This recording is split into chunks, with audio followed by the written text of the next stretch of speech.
Welcome to the Deep Dive. Today we're pulling back the curtain and taking you straight into the engine room of American government. Yeah. We're talking about the halls of Congress. That's right. We're diving deep into the recent activity. We've got a substantial stack of documents, fresh from Capitol Hill. What kind of documents are we talking about? Well, official records, committee reports, floor statements from both senators and representatives. It's really the raw material of legislating, debating, and, governing. Okay. Think of this as Congress in context. It's your guide to understanding not just what's happening, but why it actually matters to you directly. Exactly. Our mission today is, to navigate all this material, pull out the most important legislative highlights, maybe reveal some of the political dynamics at play. Yeah, and illuminate some of the procedural details, too. And then put it all into context. Right. It's kind of your shortcut to being genuinely well-informed about what's going on in Congress right now. Okay, let's unpack this. What's fascinating here, I think, is seeing how the big picture national policy, political strategy, how it all unfolds through these, specific actions, votes, statements, all recorded in the official record. Mm-hmm. So let's start by looking at the concrete legislative actions. What's actually being done? Right. The documents highlight several key pieces of legislation getting significant attention. One major item is Senate Bill 1582. It's often referred to as the Genius Act. Ah, yes, the Genius Act. And according to the sources, its core reported purpose is basically to create a clear regulatory framework for stablecoins. Stablecoins, here. The stated goals behind it seem pretty clear. Protect consumers, safeguard national security, and importantly, ensure the United States stays at the forefront of financial innovation in this rapidly evolving digital asset space. But what these sources immediately show is that there is not a simple consensus around this bill. Not at all. No, definitely not. The political framing is incredibly stark. Well, one side, and they're referencing a House-passed version, calls it the Big Beautiful Bill. Big Beautiful Bill. Okay. Yeah, positioning it as a way to prevent massive tax increases and implement their broader agenda. But the other side, they slam it. Call it one ugly bill. One ugly bill. Wow, exactly. They use words like travesty, reckless, odious, self-serving, and you have members vowing to fight it with every fiber. That difference in labeling alone tells you a lot about the intensity of the political battle around this legislation. Absolutely. And when you dig into the proposed amendments attached to S 1582, you see the wide range of issues lawmakers are trying to address or sometimes, just attach to this bill. It becomes a vehicle. Really, a legislative vehicle. Okay, like what amendments are we seeing? Well, we see proposed amendment SA 2278 offered by Senator Bennett. His specific amendment is to define senior executive branch official to make sure it explicitly includes the president and the vice president. Within the context of this bill's rules specifically. Exactly. And he goes further. He raises a broader concern, which is rooted in the sources we looked at. While the bill's core is stablecoins, he believes the prohibition on issuing or endorsing digital assets shouldn't just be for stablecoins. It should extend to all digital assets. All digital assets? Like what? He even uses the example of a president's meme coin. A president's meme coin. Okay, that paints a picture. Right. His argument, as presented, is that the president, vice president, members of Congress, members of the House, they shouldn't be speculating on or issuing any type of cryptocurrency. Stablecoins, meme coins, whatever. So he's saying hold off on the whole bill. Essentially, yeah. He argues the Senate shouldn't proceed with the Genius Act unless these potential opportunities for corruption, for conflicts of interest, especially for high-level executives, are fully addressed first. It really highlights a deep-seated concern. Yeah, you can see why they'd be grappling with that before setting up a whole new regulatory framework. Definitely.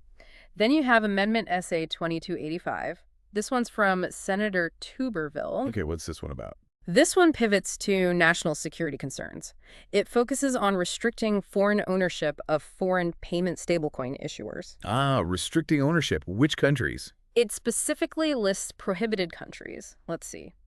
The People's Republic of China, including Hong Kong and Macau, Cuba, Iran, North Korea, the Russian Federation, and Venezuela under the Maduro regime. So, clear list. Very clear. It shows a legislative effort to build safeguards against potentially adversarial foreign influence in this emerging stablecoin market. Makes sense. What else? We also see Amendment SA 2286 from Senator Cruz.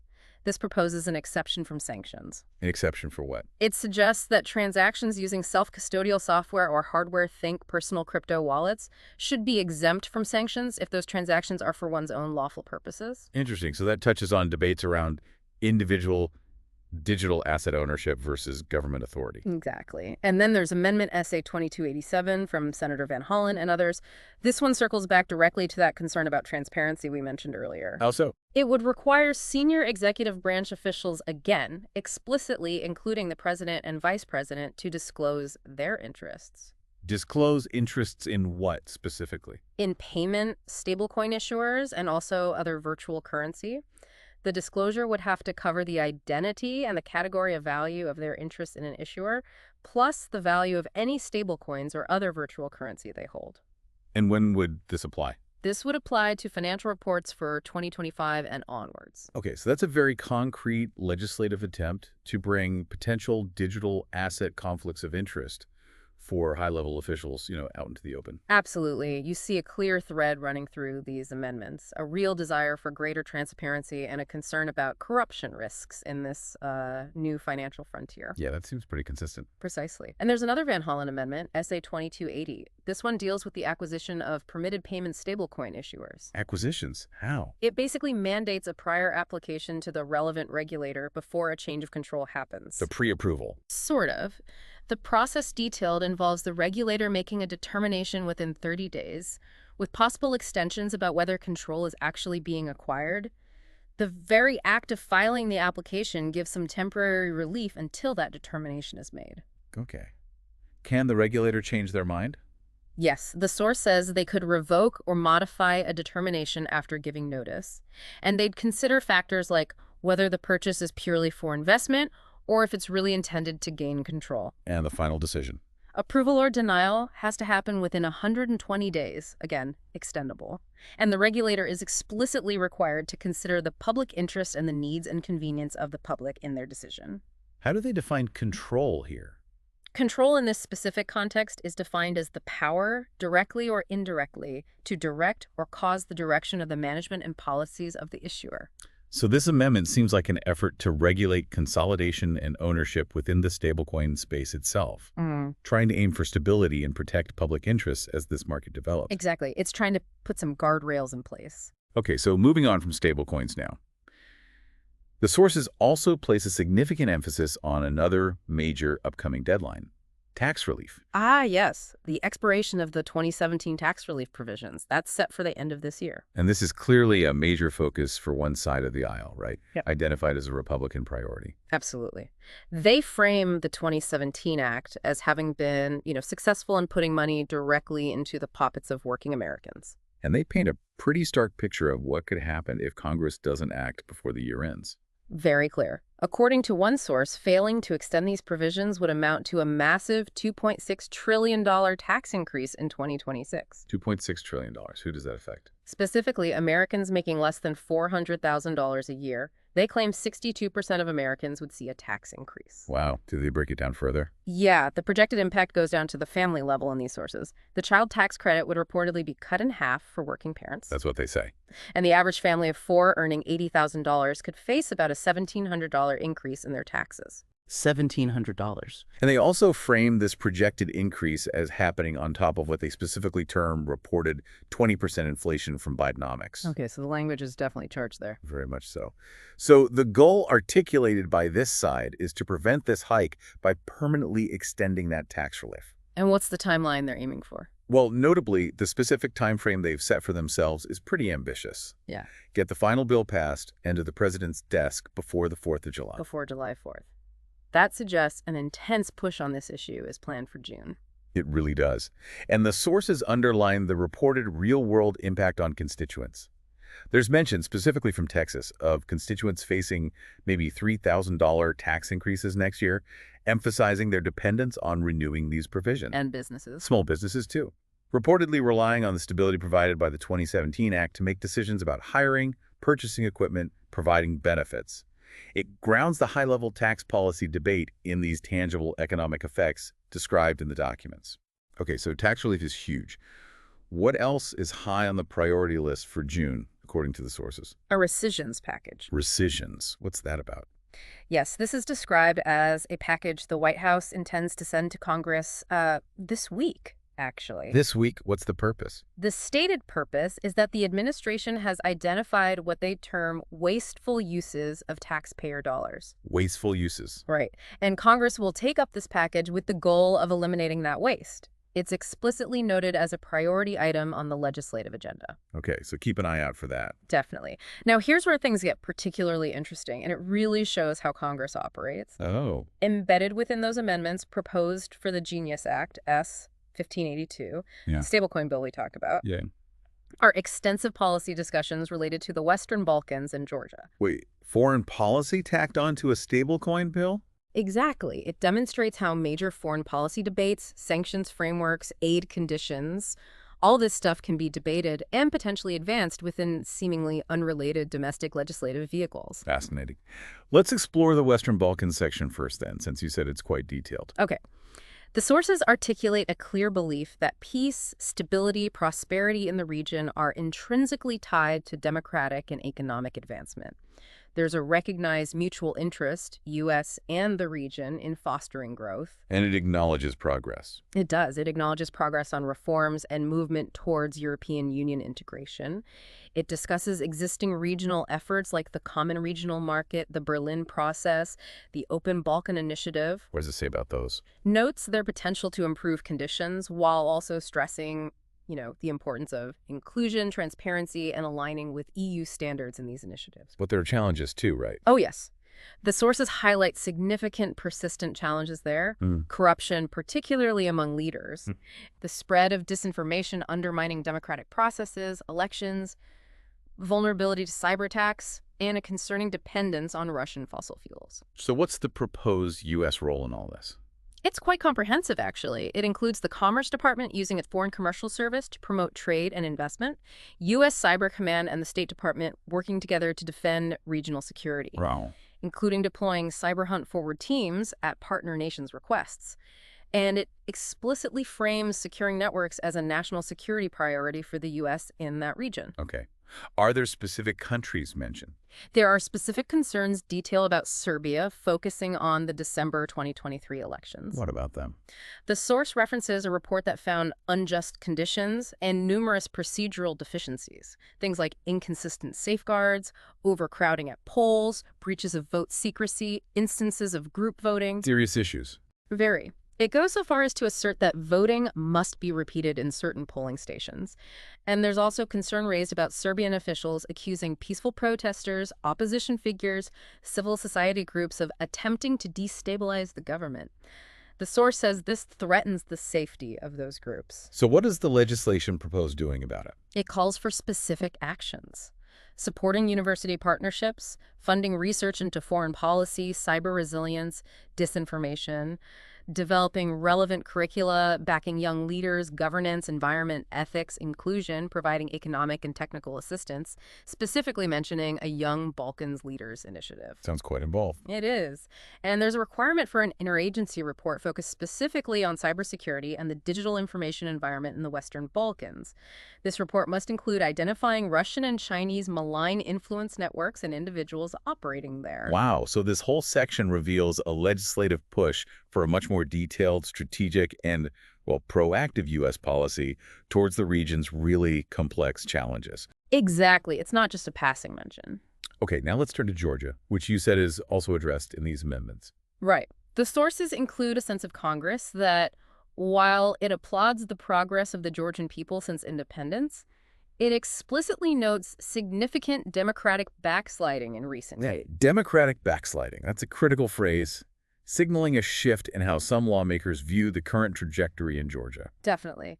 The call to action in these documents is for the Georgian government to fully represent the democratic wishes of its citizens and uphold its constitutional obligation to advance towards EU and NATO membership. As mentioned, why? It cites Article 78 of the Georgian Constitution and emphasizes that this path is supported by the overwhelming majority of Georgians. And what's the stated U.S. policy towards Georgia described here? It remains supportive of Georgia's EU and NATO aspirations, its sovereignty, territorial integrity, and its efforts to counter Russian aggression and occupation. It encourages stronger rule of law, democratic institutions, reduced political polarization, greater freedoms for civil society and media. Anything else? Yes, it also explicitly calls for cooperation on sanctions against Russia and, significantly, reducing trade ties with Russia. Reducing trade ties with Russia. Okay. The sources also call for the U.S. to impose swift consequences on those in Georgia undermining democratic standards, encourage full implementation of OSCE election recommendations, all while aiming to sustain and deepen bilateral relations. So a bit of a balancing act. Support, but with conditions or potential consequences. Exactly. And what's particularly notable is the detailed proposed sanctions framework outlined in the sources. Sanctions. How would that work? It mandates that the president shall, that's a strong word, shall identify foreign persons deemed responsible for undermining democracy, engaging in significant corruption, committing human rights abuses, or taking actions detrimental to Georgia's Euro-Atlantic integration. And once identified, Sanctions shall be imposed, blocking their property, rendering them ineligible for U.S. visas, or revoking existing ones. strong measures. Is there any oversight? A briefing to Congress on these actions is required. The president does have a waiver possibility, but only if it's deemed to serve national security interests or if there are significant changes in circumstances. Okay. What else on sanctions? Additionally, the president shall investigate and determine if there are foreign persons involved in broader corruption or destabilizing acts in Georgia for the potential imposition of sanctions under IEEPA, the International Emergency Economic Powers Act. IEEPA. That gives the president broad authority. It does, to regulate international commerce during a national emergency. A report identifying these persons and actions is also required under this proposal. Are there any exceptions to these potential sanctions? Yes, it's important to note the specific exceptions detailed. Carve-outs for intelligence activities, ensuring compliance with international obligations, facilitating humanitarian aid, and allowing for the importation of goods. Okay, so sanctions are one tool. What about assistance? The proposal also includes a framework for conditional assistance to Georgia. Conditional. It states that upon certification by the president that Georgia is demonstrably realigning with its stated Euro-Atlantic agenda, specifically mentioning making significant changes to its controversial foreign influence law. The foreign influence law. Okay. Then the U.S. should enhance people-to-people and academic exchanges.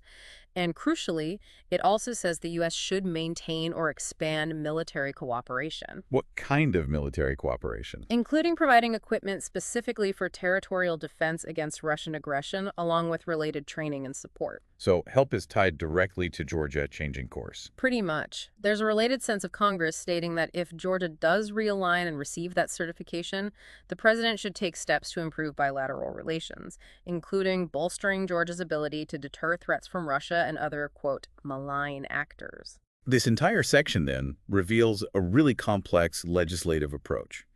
It's seeking to use U.S. support, aid, and the threat of sanctions as direct levers tied to specific actions and policy choices by the Georgian government.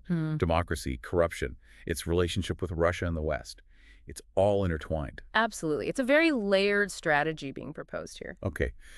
Beyond these major legislative items and their embedded foreign policy debates, the sources mention several other bills and resolutions too, right?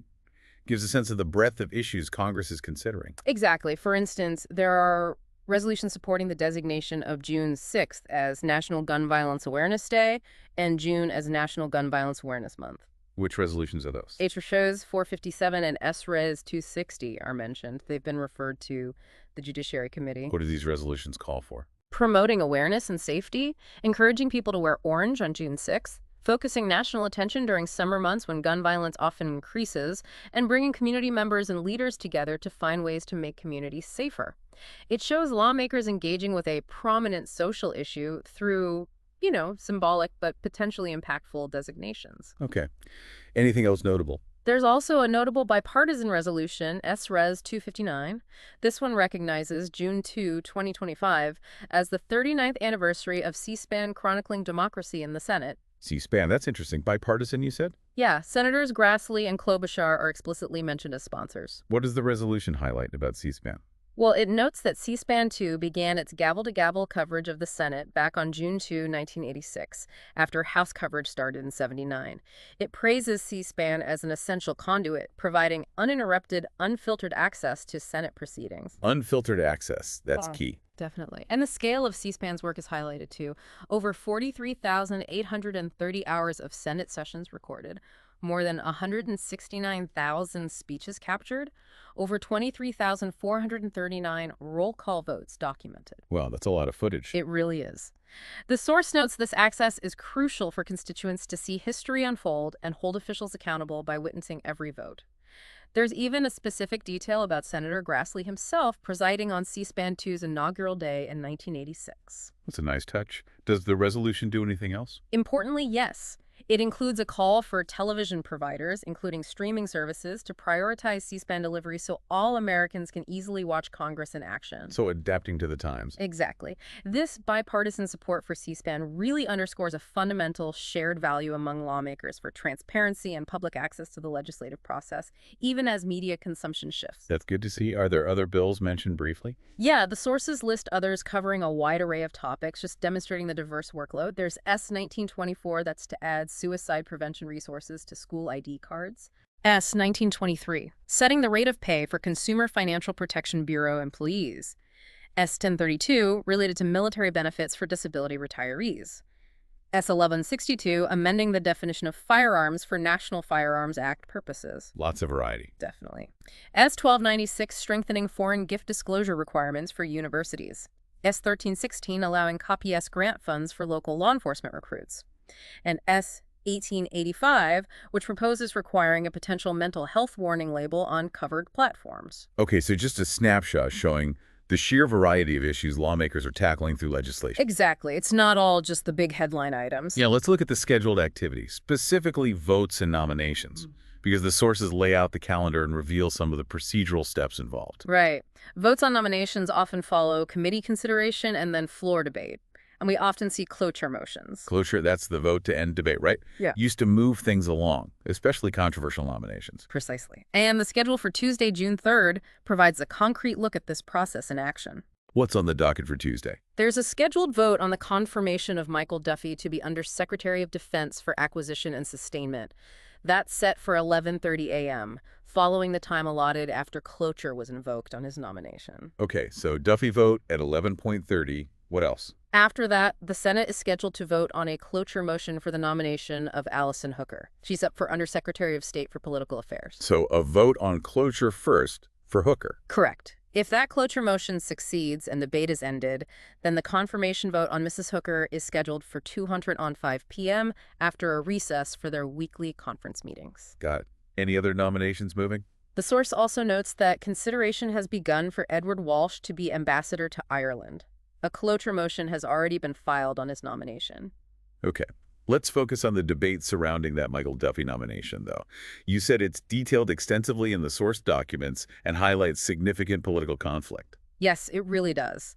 The concerns raised against his confirmation are framed as substantial. What are the main arguments against him? Well, one key argument is his alleged lack of relevant experience leading an organization as vast and complex as the Department of Defense's acquisition enterprise. That's a huge job. Huge.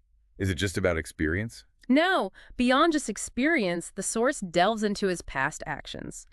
Specifically, it alleges Mr. Duffy played a key role in the events leading to President Trump's first impeachment scandal back in 2019. The Ukraine aid issue.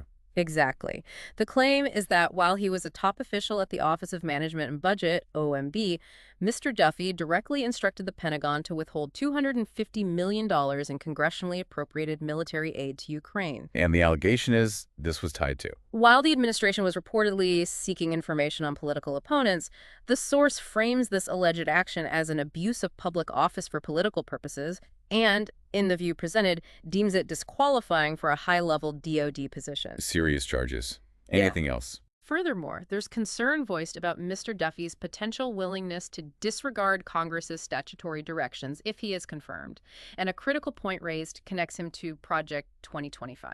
Project 2025 from the Heritage Foundation. Right. He apparently co-authored a chapter that proposed using federal procurement policy government contracts as a tool to attack what were termed so-called woke policies in corporate America. Using procurement policy to target companies based on social issues. That's the articulated concern. The source suggests that, if confirmed, Mr. Duffy could potentially weaponize federal funding and his position to target private companies, even national defense corporations, based on ideological or political disagreements. Then they link this to. They frame it as a parallel to what the source describes as all-out assaults on universities.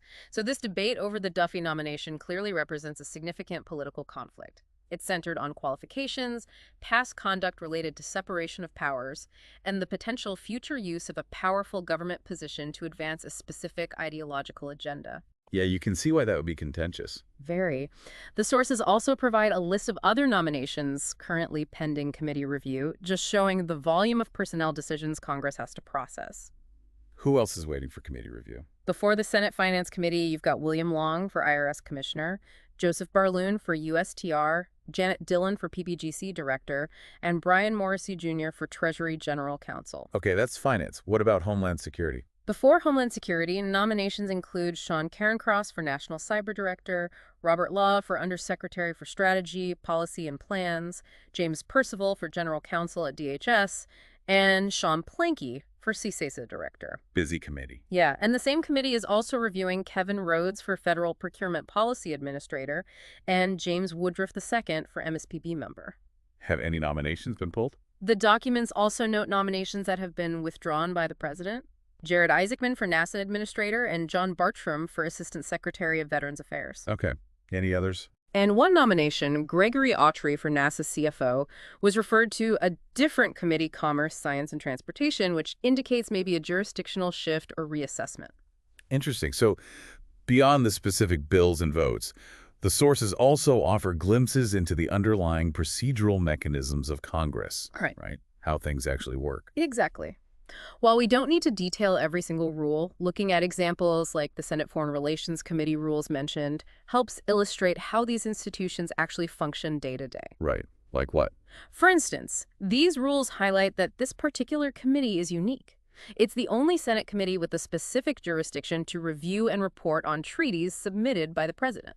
The House has no role in treaties. No formal role in the approval process. That's solely the Senate's domain, constitutionally. What else do the rules show? They also touch on how committees manage sensitive information, like requiring a top-secret security clearance for staff to attend closed sessions, and having strict rules against discussing proceedings or info from those sessions with unauthorized persons. So deliberate systems for handling classified stuff, balancing oversight with security. Absolutely. Another interesting procedural detail revealed is the requirement in committee rules that the results of all roll call votes taken during a meeting on a measure or an amendment must be announced in the committee report. Including how each member voted. Yes, including a tabulation of yeas and nays by each member. It's a built-in transparency mechanism right there at the committee level. These details, they might seem dry, but they're important because they reveal the deliberate design of the institution. How information flows or is restricted, how different viewpoints are formally recorded, how committees exercise power. They shape the entire process behind the scenes. Exactly. They're the rules of the game. We also see the daily grind of routine business in the sources. Like what? Things like the stream of letters from executive agencies. For example, the State Department formally transmitting notifications under the Arms Export Control Act. These items, sometimes identified by these EC numbers, are simply referred to the appropriate committees, like Foreign Affairs, for their information or action. So the administrative plumbing, basically. Pretty much. It's not glamorous, but it's the constant administrative flow that keeps the legislative process moving forward. And what about floor statements? Things like morning business. Yeah, those are essential parts of the process, too. Members use this time not just to debate bills, but to address current events like those attacks on the Jewish community we'll discuss, or the Ukraine war. They use it to advocate for specific legislation, push for policies like work requirements. Or recognize people. Exactly, to formally recognize individuals for their service or achievements. The sources include tributes to people like Commander Pace, Catherine Reed, Fred Logan, Mrs. Butts, Sophia Rivera, and there's even a tragic mention related to Natalie and Davy Lloyd. So it's a way to get things on the official record. Precisely. And the extension of remarks in the House, which is also seen in the sources, is another procedural tool. It allows members to formally add statements to the official record, recognizing individuals like Dale Sisson Jr., Anita Altman, or Ashok Ramsaran, ensuring their contributions are permanently acknowledged. Okay. What about the operational side of Congress? Well, finally, on the operational side, the source provides a really detailed look at something seemingly outside direct legislation. The report on the 60th inaugural ceremonies by the Joint Congressional Committee on Inaugural Ceremonies, the JCCIC. The inauguration, how is that relevant? While it's not a legislative act, it vividly illustrates the complex, large-scale logistical work required to support major public functions of government. I imagine that's a huge undertaking. Immense. Especially, the report details the challenge of pivoting to hold the ceremonies indoors and the vast coordination required. It mentions numerous teams handling ticketing for over 200,000 people. 200,000 tickets. Yeah. Planning the complex run of show, managing venues, coordinating communications, and live stream production reaching millions. The critical role of administrative support, IT. What else? It even names specific tools like the Pillars app developed by the Senate Sergeant at Arms for real-time planning access. And it highlights the coordination with various partners. The House Sergeant at Arms, Architect of the Capitol, Capitol Police, the military, the D.C. government. It's a powerful illustration of the unseen complexity underpinning these highly visible government events. That's a great example of the non-legislative work that goes on. Okay, so having unpacked all this legislative activity, votes, procedural details, even historical context, let's shift gears now and look at the political dynamics these sources reveal, the how and why behind the maneuvering. Sounds good. A clear area where we see members reacting to real-time events is in the floor statements regarding those recent attacks on the Jewish community, specifically in Boulder, Colorado, and Washington, D.C. Right. What are members saying? Several speakers used their floor time to forcefully condemn the Boulder incident. They described a deranged individual using a homemade flamethrower and Molotov cocktails to attack people participating in a march for the release of Israeli hostages. Horrific.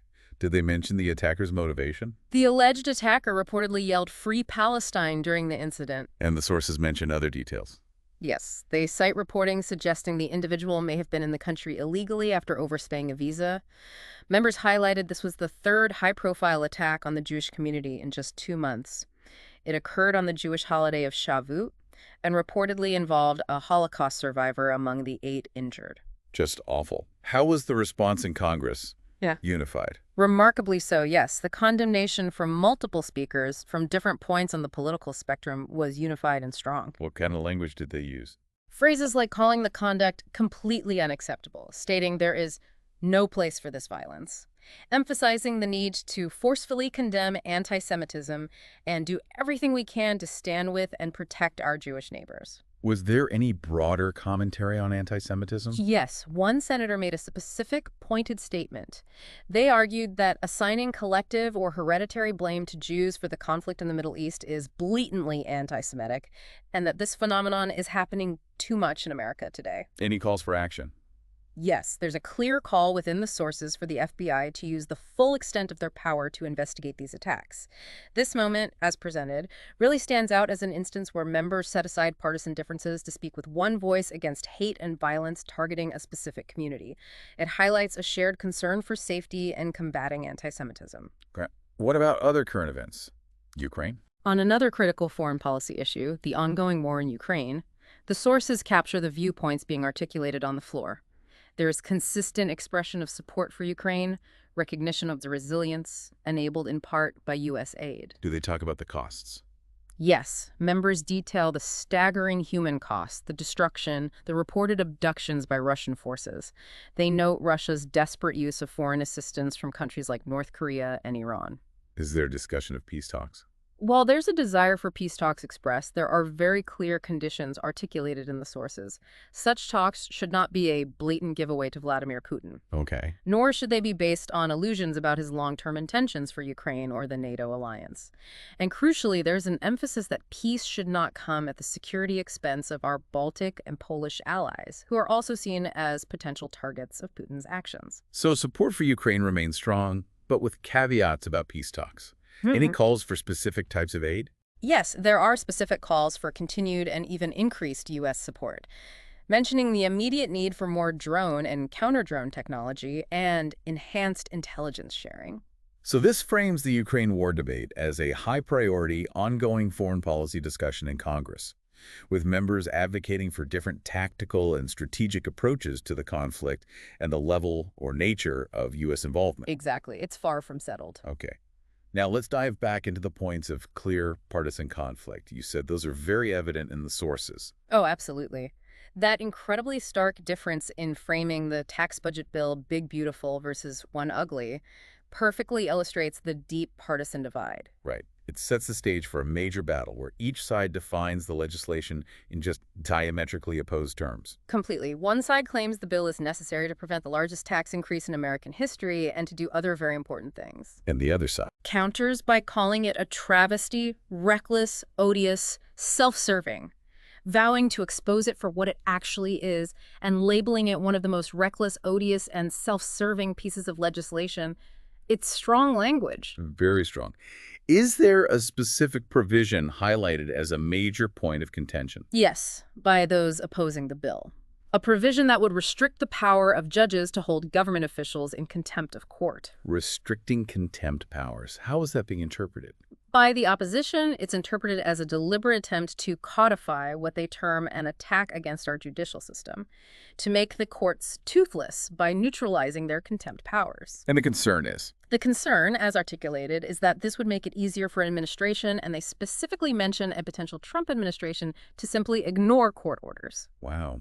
How do they characterize that? It's explicitly labeled a naked attack against the separation of powers, and the side opposing it vows to fight this provision tooth and nail, stating they will not stand by while others try to sabotage the courts. So this debate, centered on a specific legislative text within a larger bill, reveals a core ideological clash over the fundamental roles of the judiciary and the separation of powers. Absolutely. It goes right to the heart of how government should function. Do the sources shed light on the political strategies being discussed around this? They do. One side is emphasizing democratic unity and a multi-front fight in committees, public hearings, online, on the floor. They mention meeting with their House counterparts to identify Republican fault lines or areas of potential weakness. And the opposing strategy, as viewed by opponents. The opposing side's strategy, as framed by their opponents in the source, is simply selling out working and middle-class Americans to enrich the ultra-wealthy. Again, very pointed language. Definitely. What's another area of significant disagreement highlighted? Work requirements. For government benefits, this is another big one. Work requirements. What's the argument for them? One side strongly advocates for these requirements, arguing they're needed to address able-bodied adults who are reportedly living off taxpayers, that they're a way to chip away at the national debt, and that they promote individual responsibility. Do they cite any precedent? Yes, they explicitly cite the historical precedent of the 1996 Welfare Reform Act, enacted under President Clinton and Speaker Gingrich. They describe it as a tried-and-true playbook from a bipartisan era. Interesting framing. How do they connect it to current spending? They frame the current U.S. spending of about $1 trillion a year on means-tested programs and argue that work requirements are a common-sense step to reform this trajectory and help address the debt. Is there pushback described? Yes, the sources mention an accusation leveled by one side that the other is falsely claiming they are trying to slash these programs. And the response? The proponents counter that their work isn't finished. This back and forth reveals a debate not just about policy, but about how the policy is framed and perceived. It centers on the role of government assistance, individual responsibility, approaches to the national debt, complete with accusations and counterclaims. Okay, so work requirements are another flashpoint. Definitely. And, as we discussed earlier, the debate over the Michael Duffy nomination is a prime example of political conflict playing out in the confirmation process. Right, the arguments against him, lack of relevant experience, the Ukraine aid role during impeachment, concerns about using procurement policy for political or ideological purposes. Exactly. It reflects deeper political disagreements over who should be in power and the potential impact of past actions and ideological agendas on government functions, even extending to how government interacts with private industry. So lots of division. But despite these deep partisan divisions, the sources do provide examples of bipartisan or collaborative moments, right? Yeah, they do. It's not all conflict. The C-SPAN recognition resolution SRES 259 that we mentioned earlier is a good example. Yes, the fact that Senators Grassley, a Republican, and Klobuchar, a Democrat, are sponsoring it together.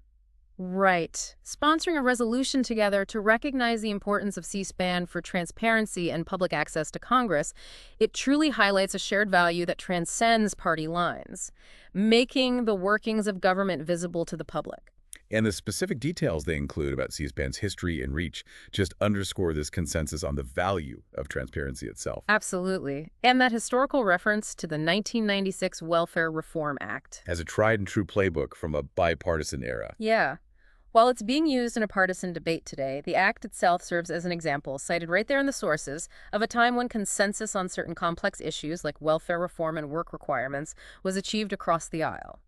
Between a Democratic president and a Republican speaker, it provides a contrast to the current levels of division being described. That's a fair point. What about co-sponsors on bills? Well, when you look closely at the lists of co-sponsors for various bills throughout the sources, while many bills lean heavily towards one party, you often find co-sponsors from the opposite party added. Not always, though. No, definitely not for every bill, and the degree of bipartisanship varies greatly. But the presence of some cross-party support on issues like, say, military benefits or foreign gift disclosure for universities, COPS grants, maybe mental health warning labels, it shows that not everything moving through Congress is purely a partisan endeavor. So lawmakers can, and sometimes do, find common ground or areas of mutual interest even amidst these broader disagreements. Exactly. It still happens. Okay, shifting gears now. Let's take all this information, the bills, the votes, the politics, the procedures, and put it into broader context and analysis. What historical perspective can we draw? How might these policies actually impact Americans? And what insights do they give us into the congressional process itself? Good questions. Well, the sources include that fascinating historical narrative presented by a senator on the floor, the story of the Gaspee incident. Right, framed as a significant but maybe lesser-known precursor to the American Revolution. Exactly. The story, as recounted, involves the HMS Gaspee, a British revenue cutter, pretty notorious for harassing colonial trade, commanded by Lieutenant Duddingston. And it ran aground. Yes, in 1772, it pursued a colonial ship, the Hannah, reportedly carrying illegal cargo. The Hannah's captain, Benjamin Lindsay, knew the local waters Narragansett Bay off Rhode Island and tricked the Gaspee into running aground on a sandbar on June 9th. So the Hannah got away. What happened to the Gaspee? After the Hannah escaped, a leading Providence merchant, reportedly a smuggler named John Brown, rallied men in longboats. They boarded the stranded Gaspee, overcame the crew, shot Lieutenant Duddingston. Shot the captain. Yes, though apparently care was given to his wound afterward. They forced the crew ashore and then set the Gaspee ablaze. And it exploded. The story culminates with the ship exploding and being destroyed. The sources even mention paintings and depictions of the event, including one reportedly hanging in a senator's office. Now, here's where the historical debate comes in, as presented in the source, right? The Rhode Island argument. Exactly, championed in the source.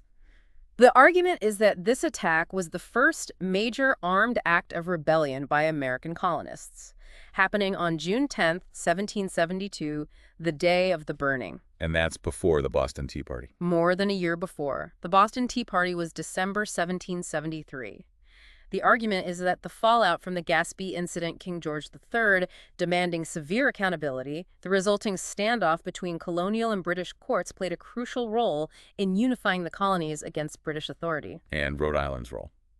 The sources highlight that Rhode Island was, in fact, the first colony to declare independence, doing so on May 4th, 1776, 2 months before the others. So Rhode Islanders see the Gaspee burning as really important. Just as important as the founding of America itself, according to the source.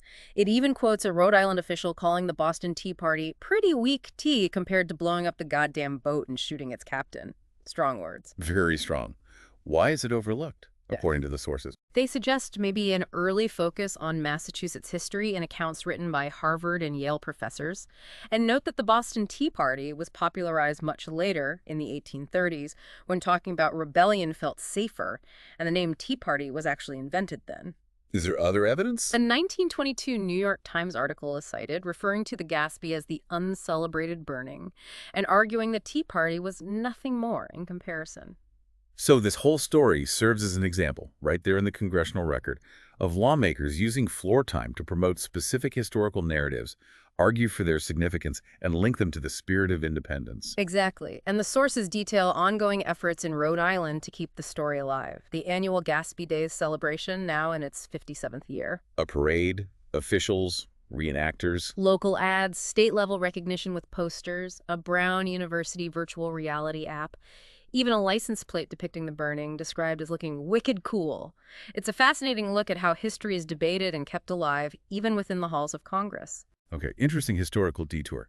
Now, thinking about policy impact, these sources give us a window into how the debates and legislative actions we've discussed could actually affect everyday Americans, right? Absolutely. Yeah. For example, the outcome of that tax relief debate, which is such a high priority, it has a very concrete reported impact described in the sources. The $1,700 potential tax increase for an average family earning $80. Right, if the cuts expire. And that's framed as being on top of perceived inflation. It highlights the direct financial stake Americans have in this debate. And the reported impact on small businesses' ability to hire or invest underscores how these policies extend beyond individual households to affect the broader economy. What about the stablecoin regulation, the Genius Act? How might that impact people? Well, while it's technical, it's framed in the sources as an attempt to protect consumers and potentially foster financial innovation. Those proposed amendments focusing on transparency and preventing conflicts of interest, especially for high-level officials. That could build public trust and stability in the emerging digital asset sector, which could eventually affect anyone using or investing in cryptocurrencies down the line. And the work requirements debate. As presented in the sources, that involves arguments about reducing dependency and addressing the national debt.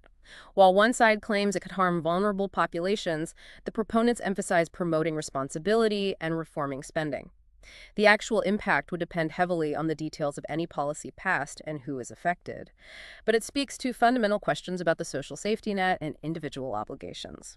Looking abroad, that proposed sanctions framework for Georgia, how could that impact Americans, even indirectly? Well, while it's embedded in a domestic bill, it could have significant foreign policy implications. By proposing sanctions on individuals linked to undermining democracy or corruption and conditioning U.S. aid and military cooperation on Georgia's alignment with democratic and Euro-Atlantic goals, Congress is attempting to use powerful levers To influence a foreign government's behavior. exactly, and shape a key strategic relationship in a region facing Russian pressure. The outcome could impact Georgia's trajectory, stability in Eastern Europe, and potentially U.S. interests there. What about some of the smaller actions mentioned? Even seemingly smaller actions, like the resolutions designating Gun Violence Awareness Day month or the bill proposing suicide prevention resources on school IDs. They're intended to have real-world impacts. Raising awareness, promoting safety, providing direct resources to students, they aim to affect community safety and individual well-being. So linking legislative action to potential outcomes. Guys, finally, what insights do the sources offer into the congressional process itself, how it actually works? They offer valuable insights. As we saw with the Genius Act amendments, major foreign policy debates and detailed policy proposals can be attached to seemingly unrelated domestic bills. The legislative vehicle idea again? Right. It reveals how these vehicles can be used strategically to advance diverse agendas, sometimes through complex procedural maneuvers. It's not always straightforward. What about nominations? The consistent attention to nominations on the executive calendar, the use of cloture motions, the scheduled confirmation votes, it demonstrates the vital ongoing role of the Senate in approving presidential appointments. And the detailed debate over someone like Michael Duffy underscores that this isn't just a rubber stamp. It involves scrutiny. A lot of scrutiny of a nominee's qualifications, past actions, potential future impact, reflecting the political priorities and concerns of the Senate at that moment. And the more procedural stuff, the committee rules, the inauguration report. Those examples, while detailed, illustrate the complex layers of procedure and operational work that underpin everything Congress does. From managing classified information to coordinating massive public events, these behind-the-scenes mechanisms shape how decisions are made, how information is controlled, how the institution physically functions. Understanding these processes helps demystify Congress. It shows it's not just floor speeches and votes, it's a complex organization with specific rules and procedures. Okay, so looking ahead now based on the activity captured in these sources, Yeah. what can we anticipate might happen next? What broader trends are visible? Well, for the Genius Act, S 1582, the stated goal is completion in the very near future. Given those scheduled votes on nominations set for Tuesday, June 3rd, it seems likely that S-1582 could be high on the agenda for floor consideration and potential votes after those nominations are addressed. And the tax relief extension. The ultimate deadline is the end of the year, but that ambitious Republican goal of getting a bill to the president by the 4th of July suggests we should expect intense legislative activity and debate on this issue throughout June. It's going to be a focus. What about the rescissions package? Since the White House is reportedly sending it this week, that will likely trigger immediate review and debate in Congress. It's framed as a priority for identifying and cutting wasteful spending, so expect that to get attention quickly. And the Western Balkans and Georgia. What's next there? Those required reports, the 5-year strategy for Georgia, the interagency report on Western Balkan cybersecurity and disinformation, they indicate that legislative and executive attention will continue to be focused on these regions. It suggests potential future actions of further sanctions, conditional aid, changes in strategic approach are being actively considered. It's ongoing. Looking at broader trends across the sources, what stands out? Clearly, there's a continued central focus on the economy. Debates over the national debt, government spending via rescissions or means-tested programs, tax policy, and the regulation of emerging financial technologies like cryptocurrency. These remain dominant issues on the congressional agenda. And foreign policy. Navigating complex global challenges is also clearly a high priority. Significant attention given to foreign policy issues like the Ukraine war, the political situation in Georgia, stability in the Western Balkans. National security concerns are highlighted through debates over key DoD nominations, discussions around arms exports, the emphasis on cybersecurity. What about the political climate? Well, the political language used to describe key bills, big beautiful versus one ugly, and the nature of debates over controversial nominations, like Michael Duffy, suggests that deep partisan divides are likely to persist and potentially intensify, especially on issues touching on past administrations, the role of the judiciary, and certain ideological positions that might influence government functions. You mentioned the legislative vehicle trend earlier. Yes, that's a notable trend in the process itself, the continued use of legislative vehicles to advance broader agendas. The Genius Act, primarily about stablecoins, serving as a carrier for extensive amendments on foreign policy, sanctions, aid conditionality. It's a strong example of how different issues can become procedurally linked, sometimes allowing major policy debates to happen in unexpected places. But there's also that bipartisan focus on transparency. Right. The focus on C-SPAN and public access signals a sustained fundamental emphasis on transparency and making Congress visible. The call for prioritizing C-SPAN on streaming services shows an awareness of adapting this commitment to the changing media landscape. So that's a counter trend, perhaps. Okay. Considering potential long-term consequences, what could be the lasting impacts of these actions? Well, the outcome of the tax debate and any actions taken on the national debt could have significant lasting impacts on the U.S. economy and individual financial well-being for years to come. That's pretty clear. And internationally. The approach Congress takes regarding Ukraine, Georgia, and the Western Balkans, including the use of sanctions and conditional aid, could shape regional stability in Eastern Europe and influence the effectiveness of U.S. foreign policy and its standing on the global stage. High stakes there. What about institutional impacts? Debates over nominations, the balance of power between the judiciary and the executive, concerns about the potential weaponization of government functions as raised in debates like the Duffy nomination. These could have long-term implications for institutional norms, the separation of powers, and ultimately, the health and function of democratic institutions themselves. And technology. Congress's efforts to grapple with and regulate digital assets like stablecoins, that's part of a larger ongoing challenge, adapting legal and regulatory frameworks to rapidly evolving technology. It will continue to shape the future of finance, technology, and how we interact with digital economies. So this deep dive has given us a look at the incredibly varied and complex work happening in Congress, from major bills and intense political debates shaping national and international policy, to the more routine notifications, the intricate procedural rules that govern the institution, and even reflections on lesser-known historical events like the Gatsby incident. It's a wide spectrum. And understanding this process, the legislative details, the underlying political dynamics, the procedural mechanisms, is absolutely key to being an informed and engaged citizen. Couldn't agree more. If you want to explore the specific bills discussed today, the official record of Congress is available to everyone online at congress.gov. So you can look up S-1582 for the Genius Act and those interesting foreign policy amendments. Right, or resolutions like SRES 260 or HRES 457 on gun violence awareness. And you can search for information on pending tax legislation as it develops. And you can also easily find contact information for your own senators and representative online. Following these debates and reaching out to share your views on the tax debate, stablecoin regulation, foreign policy, that's a direct way to participate. Absolutely. For tracking congressional activity live or viewing archived proceedings, Congress.gov is essential. You can also look at the websites of the various committees we mentioned: Judiciary, Finance, Foreign Affairs, Armed Services, Homeland Security, Commerce, Education and Workforce, Energy and Commerce, Financial Services. They usually have hearing schedules, witness lists, official reports. And as highlighted in the floor debate itself, C-SPAN, specifically C-SPAN 2 for the Senate proceedings, is the place to watch the unfiltered gavel-to-gavel action as it happens. Definitely worth tuning in. And keep an eye on the confirmed schedule for Tuesday, June 3rd. Those specific votes on the Duffy and Hooker nominations, the Finance Committee hearings. Also watch for the scheduled hearings on Thursday, June 5th, before committees like Armed Services and Homeland Security, among others. Following these concrete events is a great way to see the process in action. Engaging with the democratic process really involves much more than just casting a vote on Election Day, doesn't it? Following these debates, understanding the details, contacting your representatives, staying informed through the resources we've discussed. These are concrete and powerful ways to actively participate in shaping policy and holding your elected officials accountable. Absolutely. And it really raises an important question to consider as you track these developments. How do these seemingly small procedural details, the choice of a legislative vehicle for an amendment, the specific rules of a committee, or the timing of a cloture motion, how do they fundamentally shape the outcome of major policy debates that affect all of our lives and the direction of the country?